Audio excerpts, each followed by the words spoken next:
மென்னை விட விமன் எந்த அளவுக்கு பவர்ஃபுல் அப்படிங்கறத ப்ரூவ் பண்றதுக்கு இந்த ஒரு போட்டோ போதும்ல. அட் அ டைம்ல ஜஸ்ட் 11 பேபிஸ் இன்டர்நெட்டையே கலக்கின ஒரு டாப் போட்டோ.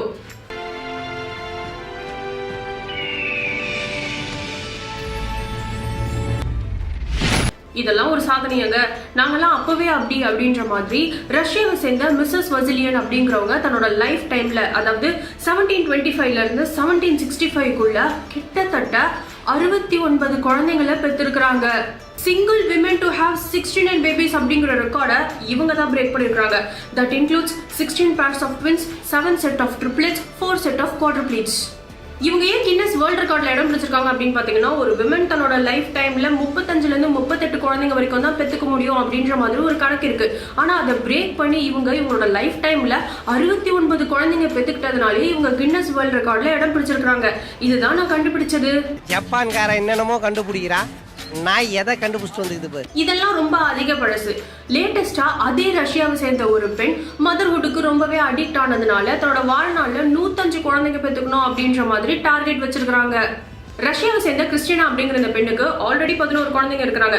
ஆனா இதுல ஒண்ணு மட்டும் தான் அவங்களுக்கு நேச்சுரலா பிறந்த குழந்தை. மீதி எல்லாமே சரகசி, அதாவது வாடகை தாய் மூலியமா பிறந்த குழந்தை. இவங்களோட டார்கெட்டான 105 குழந்தைங்களை அச்சீவ் பண்றதுக்காக நிறைய சரகசி மதர்ஸை இவங்களும் இவங்க ஹஸ்பண்டும் சேர்ந்து தேடிட்டு இருக்காங்க. நோட், இவங்க பயங்கரமான ஒரு பில்லியனியர் ஃபேமிலி. அநேகமா இவங்களோட ஃபியூச்சர் வீடு 101 டால்மேஷன் படத்துல வர மாதிரி இருக்கும் அப்படின்னு நினைக்கிறேன். இது என்ன பிரமாதம், இதை விட பெசலைட் ஒண்ணு இருக்கு. இவங்க எல்லாரையும் விட அல்டிமேட்டா அட்வான்ஸா ஆன்லைன்ல ஒரு பெண் குழந்தை பெற்றிருக்காங்க. ஆன்லைன்ல ஃபுட் ஆர்டர் பண்ண முடியும், ஆன்லைன்ல துணிமணி ஆர்டர் பண்ண முடியும், ஆன்லைன்ல பொருள் வாங்க முடியும். ஆன்லைன்ல குழந்தை எப்படி பாசிபிள்? ஸ்டிஃபனி டெய்லர் அப்படிங்கிற இந்த பெண்ணுக்கு ஆல்ரெடி ஒரு பையன் இருக்கிறான். ஆனா இவங்க ஹஸ்பண்டோட இவங்களுக்கு டிவோர்ஸ் ஆனதுனால செகண்ட் ஒரு ரிலேஷன்ஷிப்குள்ள போக பிடிக்காத இவங்க ரெண்டாவது ஒரு குழந்தை பெற்றுக்கணும்னு ஆசைப்பட்டிருக்காங்க. இதுக்காக இவங்க நிறைய ரிசர்ச் பண்ணிருக்காங்க. அப்படி அவங்களுக்கு மாட்டினதுதான் ஒரு ஆப்.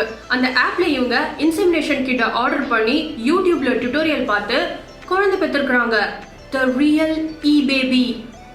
யூடியூப்ல இதுக்கு கூடிய டியூட்டோரியல் இருக்கு, ஆப்பே இருக்கு, டியூட்டோரியல் இருக்கிறதுக்கு என்ன? ஓகே, ஸோ வீடியோட எண்டுக்கு வந்தாச்சு. இந்த வீடியோக்கான கொஸ்டின் என்ன அப்படின்னு பார்த்தீங்கன்னா, நிறைய குழந்தைங்க பெற்றுக்கிறது, சரகசி மூலியமா பெற்றுக்கிறது, ஆன்லைனில் குழந்தை பெற்றுக்கிறது, இதெல்லாம் ஹெல்தி மெத்தட் ஆஃப் கிவிங் பர்த்னு நீங்கள் நினைக்கிறீங்களா? இதில் ஃபர்ஸ்ட் 2 மெத்தட்ஸ் அப்படின்னு சொல்லப்படுற நிறைய குழந்தைங்க பெற்றுக்கிறது, சரகசி மூலியமா பெற்றுக்கிறது இந்தியாலே இப்பெல்லாம் ரொம்ப காமன் ஆயிடுச்சு. ஆன்லைன் பேபிஸ் மேபி ஃபியூச்சரில் பயங்கர ட்ரெண்டிங் ஆகலாம். So what is your opinion on this அப்படிங்கிறத மறக்காம என்னோட கமெண்ட் பாக்ஸில் சொல்லுங்க. நெக்ஸ்ட் வீடியோவில் பார்க்கலாம். நன்றி.